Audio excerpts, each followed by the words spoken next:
à toutes et tous et bienvenue à cette séance du SIEJ dans notre cycle sur la vérité, dont le thème est, je cite, « Des produits et des hommes, expertise et vérité dans les champs pénal et environnemental ». On a deux orateurs prestigieux ce jour que je ne vous ferai pas l'affront de présenter. J'imagine même que vous avez deviné qui allait parler plus du champ pénal et qui allait parler plus du champ environnemental. Nous avons donc Antoine Bayeux et Yves Cartevels, tous les deux professeurs ici, bien connus de la maison, bien connus du SIEJ. Et vu le temps qui nous est imparti, je propose de leur céder directement la parole sans plus attendre, car ils vont chacun faire un exposé sur leur champ d'expertise respectif. Bien. La parole d'abord. Yves, oui. Ah bah c'est pas. Oui. Vas-y. Parfait. Oui, il vaut mieux commencer par la question d'environnement. Hein, donc je vais me lancer sur ce champ-là que je maîtrise quand même beaucoup mieux que d'autres. Bien, bon, merci beaucoup pour cette proposition. Et donc, je vais effectivement entrer directement dans le vif du sujet, puisque le temps est compté. Et je propose de procéder en deux temps, pour venir sur cette question de l'expertise telle qu'elle se développe dans le champ pénal en Belgique. Premier temps, c'est un retour sur la psychiatrie française au 19e, dans la mesure où c'est à ce moment-là que se posent déjà les débats autour d'une expertise clinique médico-légale et ses problèmes, et puis un regard sur le débat contemporain avec une mise en miroir de l'expertise clinique qui résiste en Belgique à l'inverse de ce qui se passe dans une série d'autres pays, et la montée d'une expertise actuarielle de risque, deux traditions, deux approches de la subjectivité, deux modes d'appui et conception de la vérité judiciaire qui sont très très différents. Héritage de la psychiatrie française au 19e. Donc l'expertise médico-légale en Belgique est clairement fille de la psychiatrie française, de ses développements, de ses débats au 19e. Et à cette époque, déjà, début 19e, s'affrontent pour expliquer la folie criminelle deux modèles explicatifs. D'une part, vous avez un modèle organiciste, avec un auteur allemand, Joseph Gall, sur les traces d'un autre auteur plus ancien du XVIIIe, Lavater, qui voit dans la folie et la folie criminelle une lésion organique du cerveau, repérable, suivant une configuration particulière du crâne.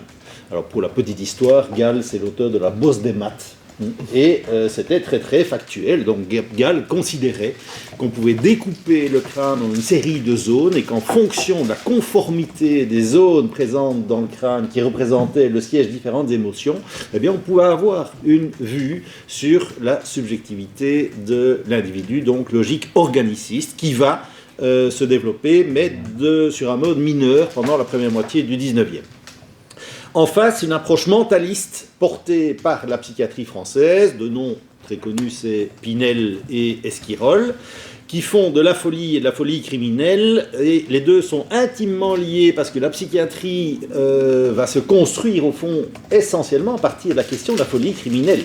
C'est l'enjeu majeur des débats à l'époque, et donc on en fait là une maladie de l'esprit, et non pas du tout un problème organique. Pinel est tout à fait clair à cet égard. En œuvre de la Révolution, il est clair, la folie n'a rien à voir avec une lésion organique dans le cerveau ou dans quelque autre partie de la tête. C'est clairement une maladie de l'esprit. Il y a donc bien une espèce de choc frontal là, entre deux traditions qui commencent à se dessiner. Alors, l'ancrage de Pinel est clairement hegelien, ou hégélien, je ne sais pas comment il faut dire, et rupture avec Kant qui faisait de la folie un autre radical de la raison. Hegel, lui, considère que la folie est une simple contradiction à l'intérieur de la raison.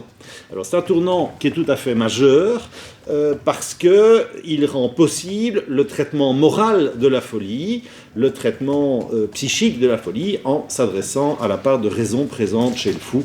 Je vous renvoie ici aux analyses de Marcel Gauchet et Gladys Swain, Dialogue avec l'insensé, où ils expliquent très très bien cette mutation et ce passage de Kant qui voit la folie comme quelque chose de radicalement autre et donc d'intraitable, et puis Hegel qui la rapatrie dans une forme d'humanité qui permet le traitement. Alors, cette approche mentaliste portée par Pinel & Co. ancre par ailleurs, et c'est un point important, la folie dans la théorie des passions. la folie serait un au-delà de la passion, une passion délirante, ce qui va très rapidement poser un problème en justice, pour la raison suivante. Si la folie criminelle est au fond une passion débordante, une passion exacerbée, si chez nombre de fous criminels subsiste néanmoins une part de raison, où fixer le seuil de la responsabilité ou de l'irresponsabilité pénale?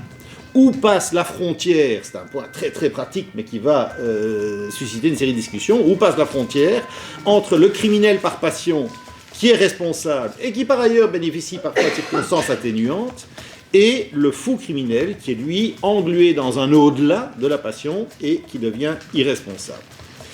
Alors, l'article 64 du Code pénal français 1810, qui est souvent cité comme un point de repère fondateur, parce qu'en Europe, c'est le premier texte qui va prendre à bras-le-corps cette question de l'irresponsabilité pénale pour cause de folie criminelle, l'article 64 ne répond pas à cette question. Il dit ceci: il n'y a ni crime ni délit lorsque le prévenu était en état de démence au temps de l'action ou lorsqu'il a été contraint par une force à laquelle il n'a pu résister. Alors, comment interpréter cet article 64 ? L'irresponsabilité pénale n'est envisagée que dans un état complet de folie, état ultime de folie, qui se traduit par la neutralisation complète chez l'auteur d'une infraction de ses capacités cognitives, état de démence, ou volitives, l'idée d'une contrainte qui est irrésistible, deux cas de figure où le doute n'est pas permis. Ce qui amènera d'ailleurs des débats sur la place de l'expertise, certains disant, mais au fond, si c'est bien ces définitions-là qui s'imposent, on n'a pas besoin d'experts. On est face à des cas qui sont absolument évidents, et les juges peuvent tout à fait se passer de l'expertise. Alors, le problème concret qui va se poser, c'est que très rapidement, dans la première moitié du 19e, émerge un certain nombre de cas judiciaires qui défraient la chronique et qui sont des cas de monomanie homicide. Alors, ces homicides commis par des monomanes, c'est-à-dire des gens qui n'ont comme problème mental que cette question de l'homicide, ces homicides, issus du degré zéro de la folie, dira Foucault, apparaissent le fruit d'une raison en délire qui, pour le reste, est saine.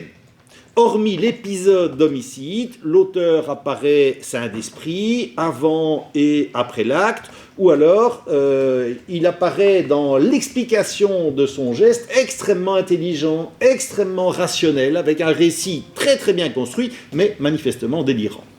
Alors, vous avez là une série de cas qui pose problème. Petite parenthèse, on en retrouve aujourd'hui. Premier cas de figure, sain d'esprit avant et après l'acte, et puis délire au moment de l'acte. Je ne sais pas si vous vous souvenez de l'épisode Althusser, qui tue sa femme dans un accès délire, et qui demandera d'ailleurs, c'est intéressant, à être jugé. Il revendiquera, lui, le droit d'être jugé. Ou alors, je pensais, autre cas de figure, dans le film Ni juge ni soumise, avec Anne Gruet comme juge. Elle est confrontée en fin de parcours, et c'est intéressant aussi sur sa posture, elle change radicalement de posture là, elle est extrêmement respectueuse de la personne qu'elle a en face d'elle. Elle est confrontée à une mère infanticide, qui explique qu'elle a reçu un message divin et qui développe, mais sans bafouiller un moment, un raisonnement d'une intelligence et d'une rationalité extrême. Mais on est clairement face à quelque chose qui est complètement délirant. Donc, ce qui va poser problème aux juges et aux psychiatres au 19e, c'est ce qu'on appellera parfois la folie partielle, une folie qui est graduelle, qui est évolutive, qui est temporaire, et qui est mise en lumière par la clinique des monomanies de l'époque. Elle pose un double problème très concret aux magistrats. D'abord, les experts cliniciens ne rendent pas toujours un avis tranché sur l'irresponsabilité pénale, qui suppose, je rappelle, la démence, donc une espèce de folie totale. Alors, ils sont souvent avec des diagnostics en demi-teinte, et en outre, ils ne sont pas nécessairement d'accord entre eux, ce qui pose évidemment des difficultés aussi. D'autre part, alors ça c'est un problème social qui va monter, de gestion sociale qui va monter avec le 19e, ceux qu'on appelle parfois à l'époque les demi-fous, criminels, c'est-à-dire ceux qui sont en deçà de cette démence complète qui est exigée par l'article 64 du Code pénal, sont condamnés, mais bénéficient potentiellement de circonstances atténuantes liées à leur état mental. Or, certains sont considérés comme particulièrement dangereux ou comme source de la récidive. Il y a donc toute une série de répercussions légales sur le plan pénal qui sont liées à cette situation dans laquelle je n'entre pas, mais qui vont avoir un impact sur les changements de régime dans la deuxième moitié du 19e. Alors, en matière d'expertise, l'approche mentaliste qui est promue par Pinel et Esquirol pose une double balise qui est importante pour ce qui va suivre. D'une part, l'expertise de la folie, de l'irresponsabilité pénale se fonde sur une clinique de la parole. Pinel est à nouveau extrêmement clair là-dessus, dans les dires du patient qu'il faut repérer les signes de la maladie.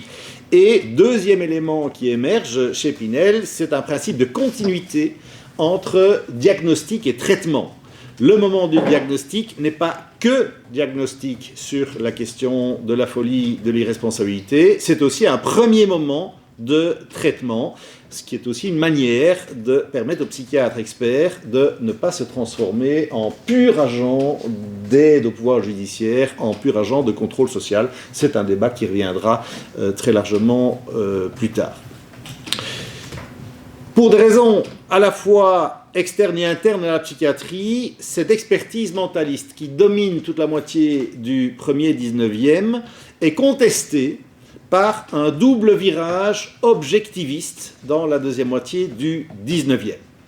Alors, premier virage, dans un contexte qui est dominé par un contexte social qui est dominé par les thèmes de la dégénérescence et des classes dangereuses, et ces deux thèmes-là sont liés, on assiste au retour d'une lecture organique de la folie. Elle avait été marginalisée dans la première partie du 19e, elle est reprise et émerge l'idée que le crâne, enveloppe du cerveau, devient le lieu où chercher le signe d'une anormalité constitutive associée à une forme ou l'autre de dégénérescence. Donc la psychiatrie ici, deuxième moitié du 19e, se fait beaucoup plus hygiéniste. Elle est porteuse de ce que Foucault appelle ou appellerait une biopolitique. Elle s'intéresse donc à la gestion de la vie et la question de que faire avec les fous criminels commence à se poser. Il ne s'agit pas uniquement de s'intéresser à leur question de leur responsabilité, à avoir une image scientifique de la folie, etc. La question c'est qu'est-ce qu'on fait avec des individus qui sont perçus de plus en plus comme dangereux. Je vous rappelle que Lombroso, psychiatre, inscrira la naissance de l'anthropologie criminelle dans cette logique gestionnaire également, et dans un cadre où la question de la responsabilité morale, qui apparaît de plus en plus insoluble, cède la place à celle de la dangerosité sociale comme critère de gestion ou de réaction. Second virage qui émerge en mineur, aux États-Unis, l'apparition des premières échelles de risque.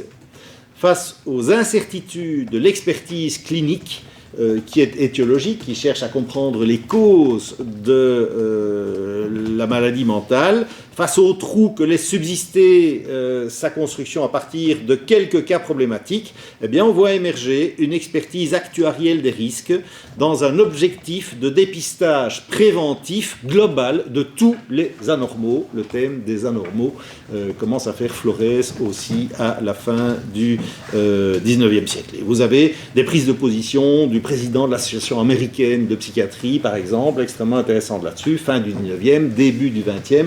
On voit que l'idée, c'est de mettre en place des instruments qui permettraient une forme de prophylaxie absolument totale. Personne n'échappe aux mailles du filet et reproche fait à l'expertise clinique de travailler à partir de cas singuliers et de laisser passer toute une série de profils potentiellement problématiques. Alors, à l'époque, ces échelles vont être rapidement abandonnées en raison essentiellement de leur manque de fiabilité, de leur manque de scientificité. Et c'est vrai que si on se penche aujourd'hui avec notre regard contemporain sur la construction de ces échelles, quand on voit les facteurs de risque qui lui sont associés, ça prête évidemment à sourire. Je reviens sur la logique de ces échelles un peu plus tard. Donc, au tournant des 19e et 20e siècles, on a, dans le champ de l'expertise médico-légale, un triptyque théorique. Vous avez une expertise clinique qui domine le champ et qui est de type freudien. Il me semble que c'est une des explications. La fin du 19e, début 20e, le siècle est freudien et donc il n'est pas très surprenant que ce type d'expertise clinique garde le dessus. Vous avez une expertise physiologico-cérébrale qui commence à se développer, l'idée d'un corps parlant, l'idée organiciste qui est là. Et puis vous avez une expertise probabiliste de risque balbutiante qui commence à émerger, mais qui va être à l'époque disqualifiée.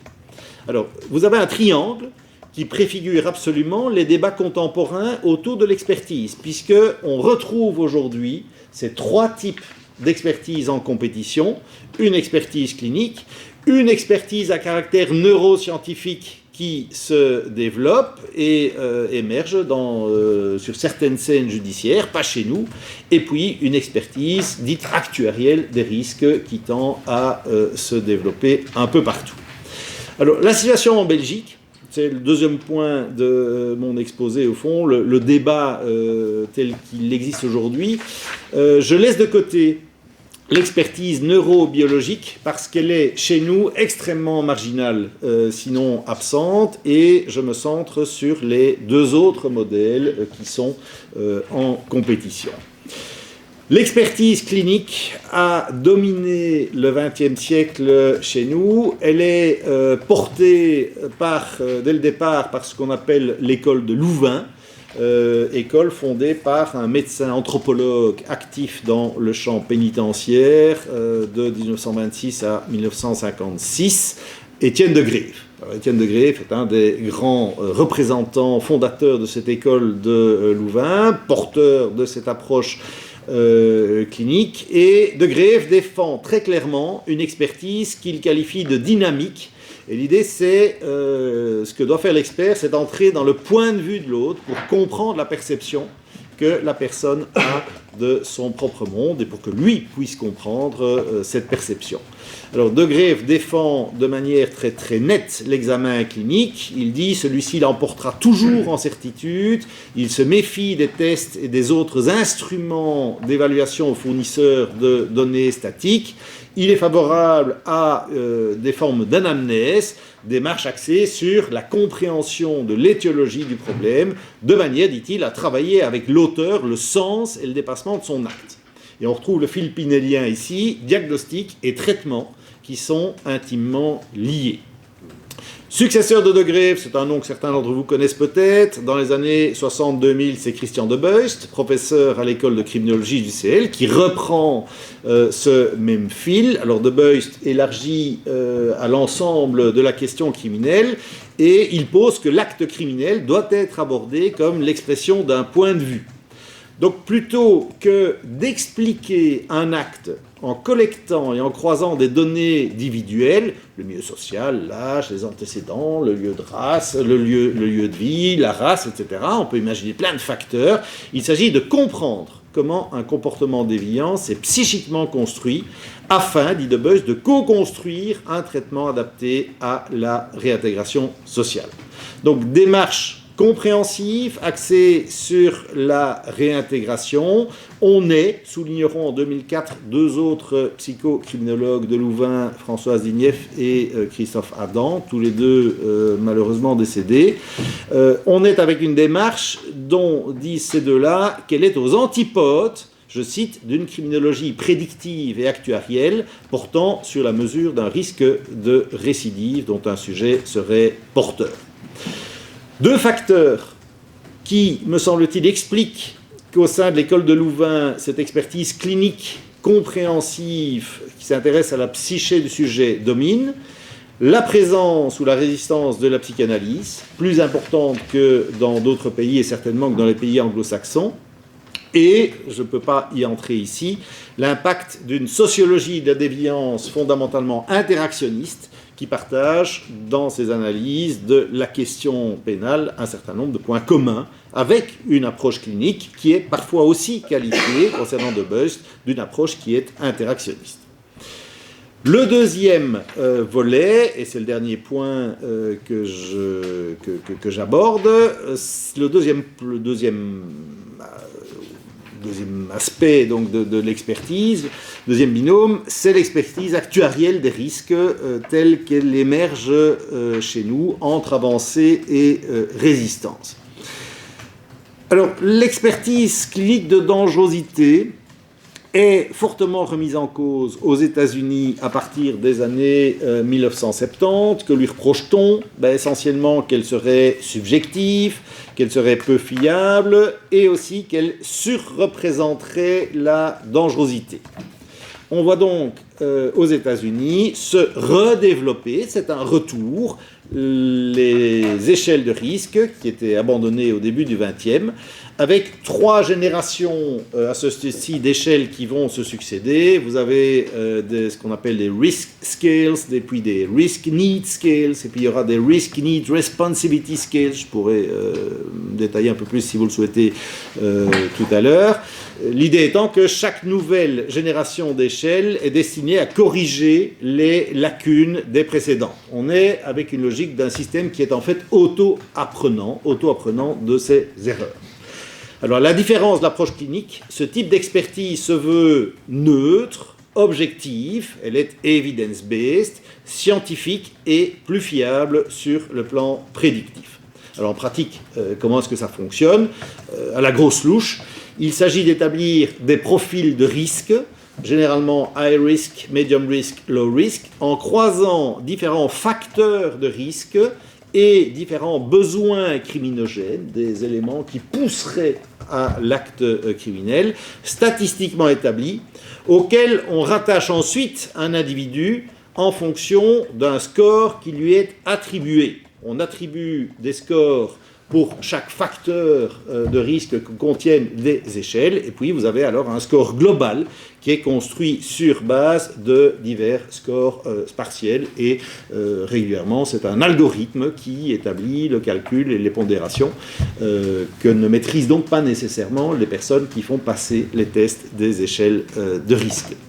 Alors, l'idée est que la catégorie de risque auquel un individu est rattaché doit permettre de l'orienter vers l'institution ou le programme de suivi adéquat. On parle ici d'une pratique actuarielle parce que c'est un mode de fonctionnement qui est repris aux compagnies d'assurance et à la manière dont elles calculent votre prime de risque, par exemple, si vous êtes conducteur d'une voiture. Utilisation de ces échelles en Belgique, difficile à évaluer, faute à ma connaissance de recherches récentes sur cette question. Dans le secteur de l'exécution des peines, un service psychosocial, dit SPS, est chargé de faire des rapports d'évaluation et semble, avec le temps, privilégier le référentiel actuariel plutôt que l'analyse clinique anamnésique. Dans la justice des mineurs, le référentiel émerge également, mais je ne sais pas comment. Il y a un point là qu'il faudrait travailler. Mais clairement, vous avez des textes qui font référence à cette logique-là récemment. Et dans le champ de l'internement, on y a recours dans certaines institutions à des fins, semble-t-il, plus scientifiques que d'orientation. Utilisation par les acteurs judiciaires, elle semble rester très mesurée, les rapports cliniques d'experts psychiatres demeurant la matrice de référence. Je termine avec 2 ou 3 éléments de critique portés sur ces échelles. Elles se sont mises en place au nom de la critique de l'expertise clinique. À l'inverse, qu'est-ce qu'on peut leur reprocher, ou qu'est-ce qui leur est reproché ? Alors vous avez ici une critique interne et une critique externe. Critique interne qui émane de la littérature qui est favorable aux échelles, mais qui en pointe quand même un certain nombre de problèmes. Je mets l'accent sur 3 éléments. L'opacité de la construction des échelles et notamment la pondération entre les différents facteurs de risque. On ne sait pas très bien comment tout ça fonctionne. Aux États-Unis, ce sont des firmes privées qui établissent les logiques algorithmiques qui sont derrière. Problème de fiabilité prédictive, alors on se renvoie des problèmes de fiabilité prédictive d'un modèle à l'autre. Caractère des facteurs choisis, alors on est ici avec une logique qui se veut neutre et objective. Si on se penche sur les facteurs de risque ou les facteurs de besoins criminogènes choisis, on s'aperçoit que ça n'est pas nécessairement neutre, tendance sociale, empathie. Dans certaines échelles, c'était la race. Alors, critère statistiquement peut-être bien pertinent si on se fonde sur les chiffres, mais c'est évidemment pas nécessairement des critères qui sont neutres, à tout le moins. Et troisième élément qui est souvent mis en avant, le retour de la subjectivité dans le processus de remplissage des échelles, qui est influencé par différents facteurs personnels. Un évaluateur cocheur n'est pas l'autre, il est influencé, et sur ce plan-là, je pourrais vous en dire un mot éventuellement. Sophie de Spiegeler ici termine une recherche sur la libération à l'essai, recherche anthropologique, et elle a quand même effectivement travaillé aussi cette question d'échelle de risque, et la manière dont c'est rempli pose quand même de fait beaucoup de questions. Voilà. Et puis alors, vous avez une critique externe qui est la suivante. Alors, elle émane plus là du champ analytique. Première critique, type d'expertise qui se fonde sur une collecte de données factuelles, statistiquement pertinentes, réduit le psychisme au rang de structure chosifiée. Donc, on explique à l'aide d'éléments factuels, on ne cherche plus à comprendre. Donc il y a une dualité là, expliquer, comprendre, qui pose question. Deuxième élément critique, le sujet singulier disparaît derrière, je reprends l'expression à François Host, derrière son double numérique ou profil de risque qui est construit à partir de variables qui sont individuelles. Et au fond, dans des échanges que j'avais eus avec des magistrats sur cette question, il me semblait qu'ils étaient sensibles à ce problème, soulignant que, habitués à une logique d'attribution de responsabilité personnelle, c'était quand même pas si simple de prendre des décisions sur base d'un profilage qui pouvait avoir sa pertinence en termes de profil, mais dont on n'était jamais sûr qu'il correspondait bien ou que la personne correspondait bien à ce qui était évoqué dans le profil. Et enfin, troisième critique, l'expertise actuarielle tomberait dans le piège d'un management sécuritaire. Alors, Olivier Nédolant a bien montré ça dans sa thèse sur l'exécution des peines. L'objectif, ça devient essentiellement la prédiction du risque de récidive, qui devient la ligne dominante derrière ce type d'expertise-là. C'est ça qu'il faut montrer, le risque récidive, et la question de la réintégration ou de la réhabilitation, qui peut parfois avoir des effets en termes de récidive, devient quelque chose qui est marginal. Voilà.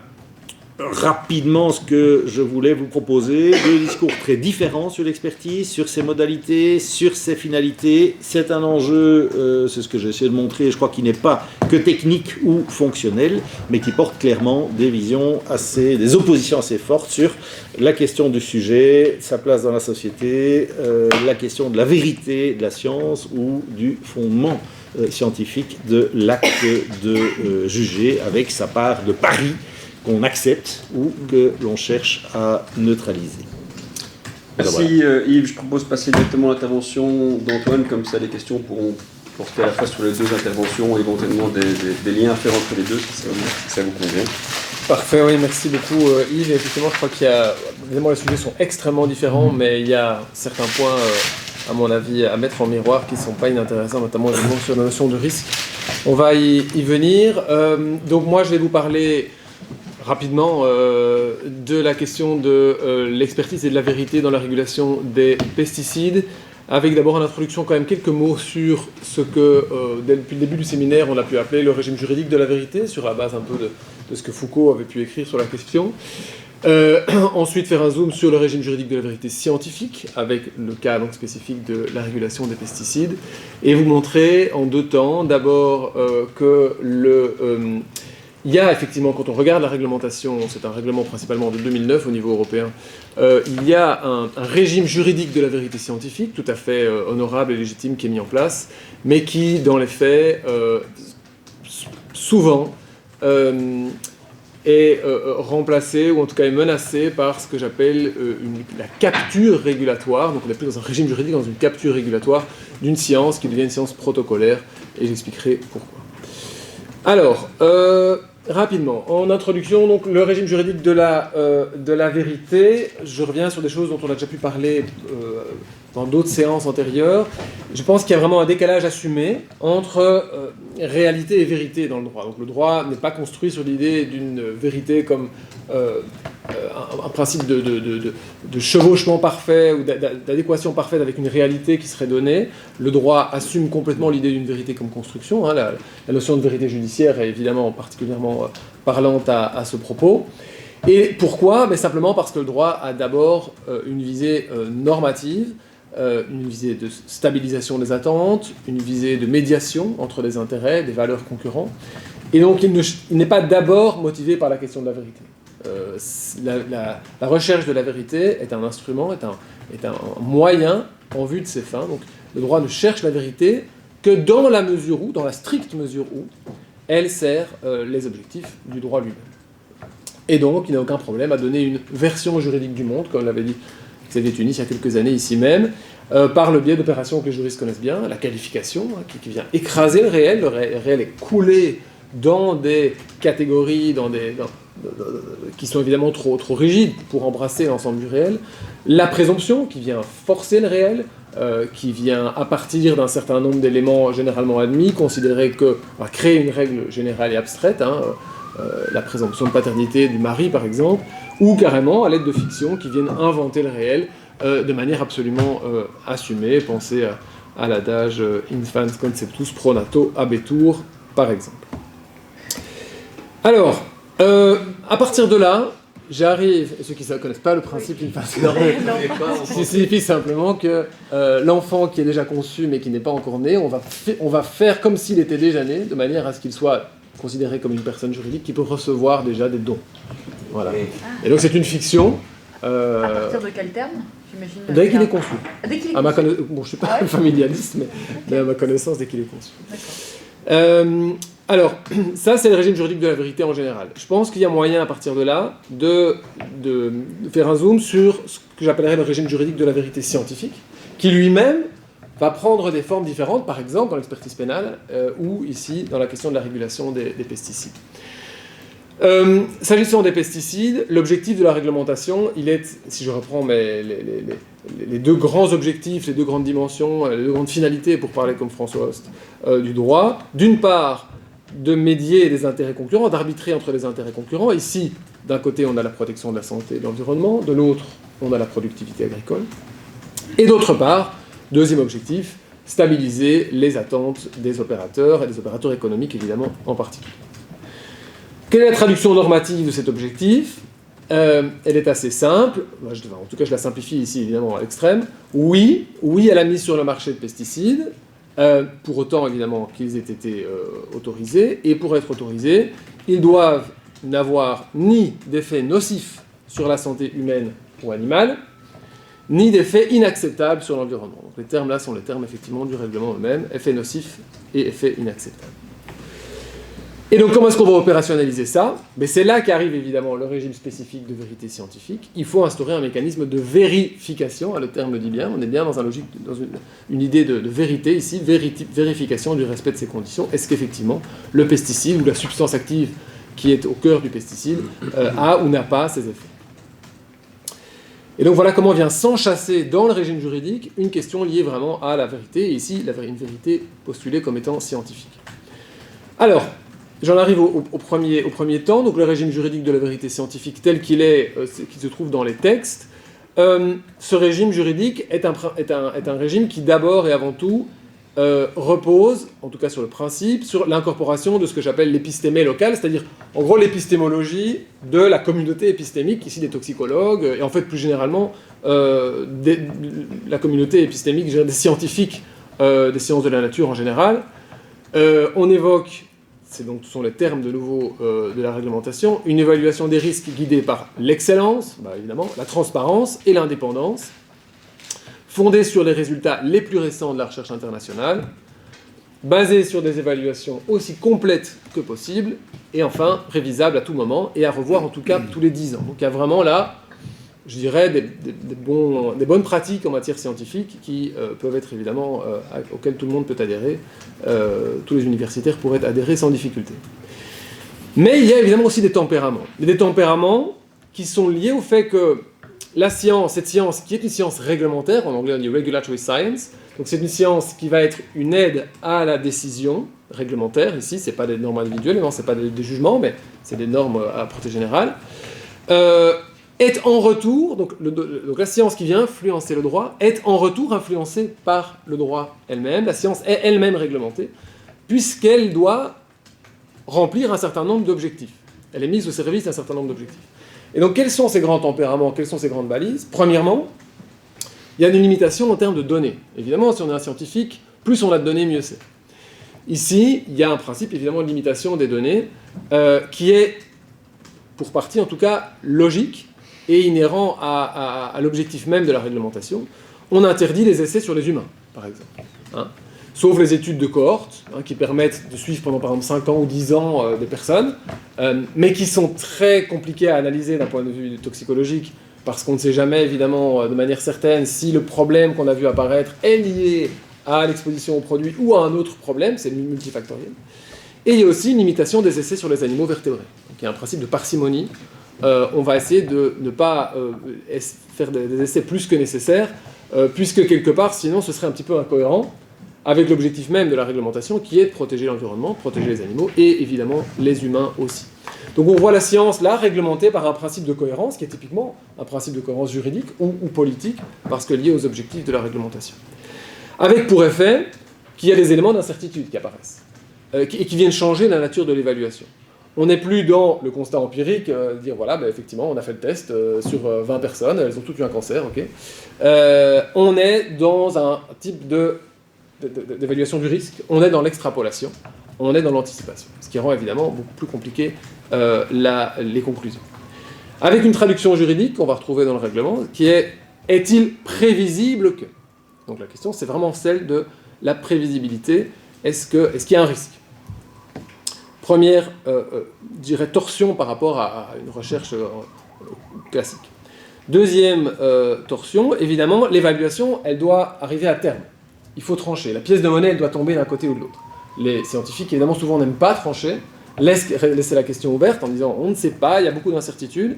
Évidemment, l'objectif de stabilisation des attentes, qui est propre évidemment au droit, implique des réponses claires, même provisoires. Donc on peut accepter que tous les 5 ans, tous les 10 ans, il faut remettre l'ouvrage sur le métier, mais il faut à un moment donné pouvoir trancher. Et donc la question scientifique qui serait ces substances a-t-elles un effet nocif devient une enquête. C'est est-il établi qu'il est prévisible que... Vous voyez, la deuxième médiation. Est-il établi et c'est pas parce qu'il n'a pas été établi qu'il y a un danger, mais en tout cas ça n'a pas été établi qu'il n'y en avait pas. Troisièmement, cette évaluation est lestée d'un a priori politiquement assumé, et qui est de nouveau indiqué très clairement dans les textes, prééminence de la santé et de l'environnement sur la productivité agricole et sur les intérêts marchands. Avec pour conséquence en droit que la charge de la preuve repose sur le demandeur de l'approbation. En d'autres termes, le doute profite à la santé et à l'environnement. Tout ça, c'est en théorie. Traduction juridique. Est-il, cette fois, établi par le demandeur qu'il est prévisible que la substance n'a pas d'effet nocif ? Donc, c'est bien l'absence de risque qui doit être démontrée. Et c'est le demandeur de l'autorisation, donc l'industrie, en gros, qui doit apporter cette preuve. Mais, en même temps, principe de réalité, principe peut-être aussi même qui peut nous rappeler d'une certaine manière le principe d'égalité des armes ou de protection juridictionnelle effective. Cette évaluation ne peut pas mener à une politique du risque zéro parce que la preuve d'un fait négatif, elle est impossible. C'est la fameuse probatio diabolica, le risque zéro n'existe pas.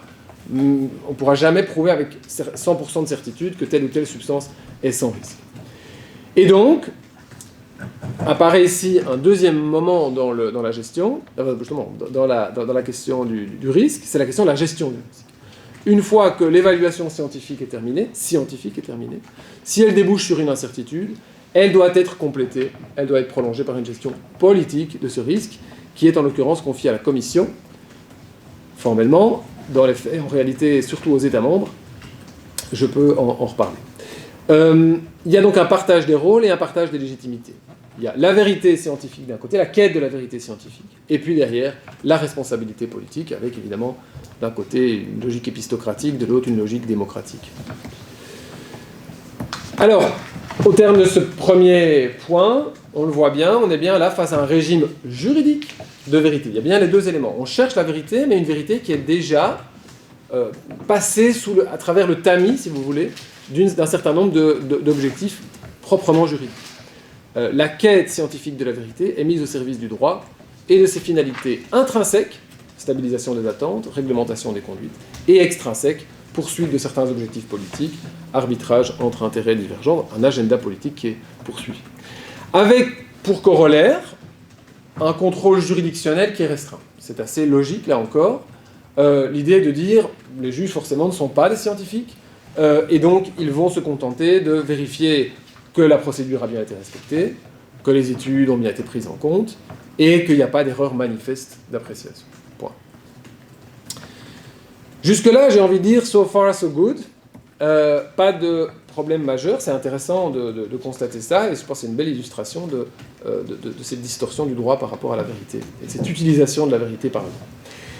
Avec le deuxième point, je voudrais dévoiler peut-être une face plus sombre de la réalité qui m'a été donnée d'observer, que j'observe quasiment au quotidien, celui de ce que je pourrais appeler la capture régulatoire d'une science protocolaire, où on va évidemment voir progressivement s'abîmer ce régime juridique de la vérité dans quelque chose qui est nettement plus problématique à mon avis.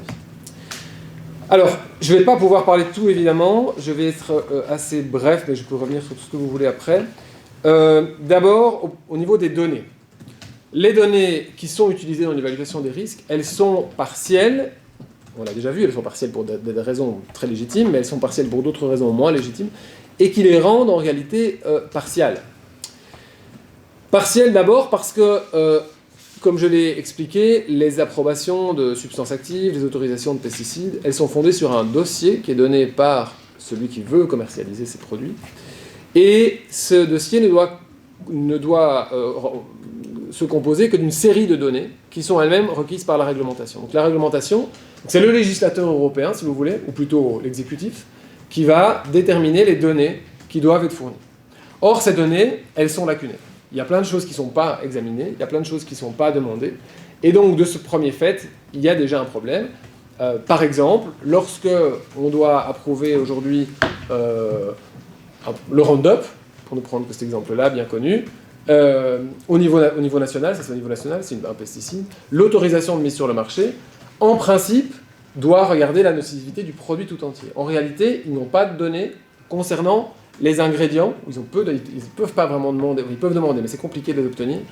On ne doit pas fournir, voilà, pour le dire clairement, les données qui concernent les composants autres que la substance active glyphosate. Or, typiquement dans ce cas-là, on sait que les autres ingrédients sont justement ceux qui vont décupler les effets de la substance active elle-même.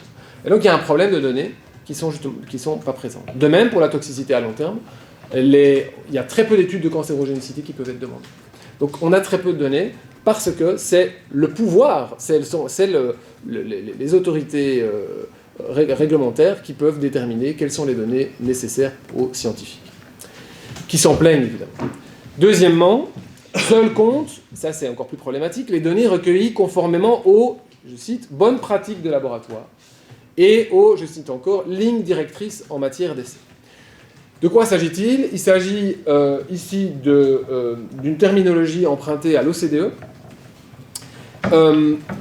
qui a donc été forgée par des représentants des États membres, par des fonctionnaires, en réalité en très étroite concertation, pour dire le moins, avec l'industrie, dans le but d'éviter en réalité que des données qui n'ont pas été forgées dans les laboratoires de l'industrie puissent être utilisées. Et donc ce sont des données, ce sont des tests qui sont des données qui aboutissent à exclure, et qui visent, je pense, à exclure les tests qui ne sont pas pratiqués dans les laboratoires de l'industrie elle-même, parce que ce sont donc les fameuses bonnes pratiques de laboratoire sont des bonnes pratiques qui sont extrêmement coûteuses à mettre en œuvre. Et les lignes directrices en matière d'essai sont souvent des lignes directrices très anciennes qui ne sont pas suffisamment sensibles, donc qui ne permettent pas de voir les problèmes, tout simplement. Les essais qui sont proposés et qui sont appliqués aujourd'hui sont des essais qui sont décriés par la communauté scientifique. Ils disent avec ça, on ne peut rien voir. On ne peut pas déterminer le potentiel génotoxique, le potentiel cancérigène, etc., sauf vraiment un truc hyper massif. Mais ils ne sont pas suffisamment sensibles. Il y a plein d'autres bons essais validés par la communauté scientifique indépendante, mais ça ne vaut rien. Ce n'est pas pris en compte au niveau de l'évaluation. Et donc, comme je le dis, voilà, comme je l'écris, seules comptent les études réalisées par le demandeur et soumises à la Commission et aux États membres. Études qui ne sont généralement pas vérifiées par la Commission et par les États membres, donc on ne les refait pas, on ne réanalyse pas les données, on s'appuie sur les conclusions. Et ces études ne sont pas accessibles au grand public. En tout cas, elles ne sont pas directement accessibles, et ce n'est que depuis tout récemment, depuis à peine un an, que les études qui ont été commanditées à des laboratoires indépendants doivent nécessairement être transmises à la Commission. Avant ça, l'industrie pouvait faire ce qu'elle voulait, elle pouvait commanditer 10 études et puis donner simplement celles qu'elle préférait à la Commission et à l'État membre rapporteur. Donc c'est extrêmement problématique, et le résultat, pour ne parler que d'un dossier qui est un peu le dossier chaud du moment sur le glyphosate, c'est que les études, l'évaluation du glyphosate, elle est fondée en très grande partie sur des études très anciennes. Des études des années 80, voire 70, ou 90 dans les meilleurs des cas, mais qui, forcément, sont largement obsolètes en termes de méthodologie. Les études universitaires, elles, ne comptent pour rien, je n'ai pas peur de le dire, même si, en principe, le demandeur de l'approbation doit fournir un résumé de la littérature scientifique indépendante qui a été publiée dans les 10 années qui précèdent. Et même si, en principe, si on lit la jurisprudence de la Cour de justice, la Cour l'a dit dans un arrêt très célèbre, un poids prépondérant ne peut pas systématiquement être donné aux études fournies par le demandeur. Dans les faits, actuellement, c'est le cas. Le poids prépondérant est donné à ces études. Il y a un cas dans lequel ça a été moins le cas, mais il est d'ailleurs fortement contesté en justice actuellement. Deuxièmement, l'évaluation elle-même est politiquement cadenassée. Parce qu'évidemment, les termes, vu les enjeux, tous les termes doivent être définis au niveau politique et au niveau juridique. La notion d'effet inacceptable, évidemment. Qu'est-ce que c'est qu'un effet inacceptable ? Les scientifiques vont dire ça, c'est pas à nous de déterminer. Et donc, ça a été déterminé dans des documents d'orientation, qui ne sont pas des textes juridiques au sens propre, évidemment, qui doivent être approuvés à l'unanimité des États membres. Donc c'est extrêmement contraignant, il suffit qu'un État pose son veto pour qu'on n'ait pas de documents d'orientation. Et qui ne sont jamais publiés dans le journal officiel ou quoi que ce soit. Et ces documents sont régulièrement et souvent rédigés par l'industrie, ou en tout cas en étroite collaboration avec l'industrie. Avec des situations un peu particulières. Par exemple, on estime aujourd'hui, sur la base d'un document d'orientation qui date de 2001, mais qui est toujours appliqué, qu'on peut utiliser une dose 2 fois supérieure à celle qui tue la moitié des insectes dans un champ. Ça, c'est un effet acceptable. Dose 2 fois supérieure à celle qui tue la moitié des insectes dans un champ. On peut aussi s'appuyer sur le potentiel de récupération des organismes aquatiques. Donc ça veut dire que si vous avez des pesticides qui s'écoulent, qui tombent dans les mares, dans les rivières, etc., si jamais ça tue la moitié de l'écosystème, c'est pas grave, parce qu'on table sur le fait que l'écosystème va récupérer. Donc 3 mois plus tard, ça ira mieux. Et alors c'est assez incroyable. Donc il y a généralement une étude qui est faite par un laboratoire, et qui dit voilà, après 3 mois, il y a une récupération, donc on peut déterminer qu'à partir de là, il y aura toujours une récupération. Sans compter le fait qu'évidemment qu'il y a un effet forcément d'accumulation qui n'est pas du tout pris en compte. De même, sur la question des abeilles, question extrêmement politique, où on voit les choses évoluer de manière un peu au gré, disons, des accords politiques. Au départ, on considérait que était négligeable la dose qui tuait immédiatement la moitié des abeilles, divisée par 50. Et puis, l'EFSA, donc l'Autorité européenne de sécurité des aliments, a dit, écoutez, sur des bases plus scientifiques, on devrait tabler sur le fait que est problématique toute perte d'abeilles dans une colonie qui est supérieure à 7%. Ça a été rejeté par les États. Ils ont dit non, c'est trop restrictif. Elle est venue avec une nouvelle proposition, bon, 10%, et ça a l'air de passer. Donc vous voyez à quel point la science ici est évidemment cadenassée, politiquement cadenassée. Problématique aussi le fait que certains problèmes ne sont pas évalués, tout simplement parce qu'il n'y a pas de ligne directrice. De nouveau, je reprends le cas glyphosate. On sait que le glyphosate, au départ, c'est un antibiotique, qui a des effets sur le microbiote. Et le microbiote, on le sait aujourd'hui, la médecine le sait très bien, il y a un axe entre l'intestin et le cerveau, donc on voit qu'il y a des effets sur le même Parkinson, sur l'Alzheimer, etc. Et c'est très bien documenté dans la littérature scientifique indépendante. L'EFSA a dit, désolé, je ne peux pas évaluer, je n'ai pas de ligne directrice. Donc, je n'en fais rien. Je ne fais rien de cette littérature scientifique indépendante. Je ne tiens pas compte des effets sur les produits. Les effets sur la biodiversité, il n'y a pas de ligne directrice pour essayer de voir les interactions entre différentes espèces. Si une espèce disparaît, par exemple, parce qu'elle a été décimée par un produit, ça va avoir des effets, évidemment, sur les espèces plus grandes. J'en tiens pas compte non plus parce que je n'ai pas de ligne directrice. La toxicité à long terme des produits, donc le caractère cancérigène des produits, elle-même aujourd'hui est complètement ignorée parce qu'il n'y a pas de ligne directrice. Donc de nouveau on le voit, la science est tenue ici en échec et neutralisée par une absence de consensus ou une volonté de ne pas faire consensus. Et donc de même, toute une série d'autres composants d'un produit qui ne sont pas la substance active, ce qu'on appelle les synergistes, les phytoprotecteurs, les coformulants, ne sont pas ou peu évalués aujourd'hui, faute de données et faute de lignes directrices. Enfin, même quand il y a des données, et lorsqu'il y a une évaluation qui est faite, ces données sont minimisées et sont interprétées de manière biaisée ou contournées, par exemple par le biais d'interprétations statistiques, on en parlait, qui sont orientées. Sur la cancérogénicité du glyphosate, par exemple, c'est aussi assez intéressant de voir comme on ne peut s'appuyer que sur les études de l'industrie. Déjà, c'est pas très pratique, parce que forcément, c'est des études qui ont été faites par les personnes qui veulent que leurs produits soient mis sur le marché. Eh bien, même lorsqu'on regarde ces études, on voit une corrélation entre le nombre de doses et l'apparition des cancers chez les rats et les souris. Mais la question est de savoir si l'évolution est statistiquement significative. Alors, moi, j'avais jamais fait de statistiques avant de me plonger là-dedans. C'est intéressant de voir que même là, il y a plein de modèles différents pour montrer une corrélation statistique, une signification statistique. Et là aussi, systématiquement, on prend la manière de calculer la signification statistique, la statistical significance, qui est la plus défavorable pour montrer l'existence, la possibilité qu'en fait, ce qu'on constate, c'est pas lié au produit, c'est juste le hasard.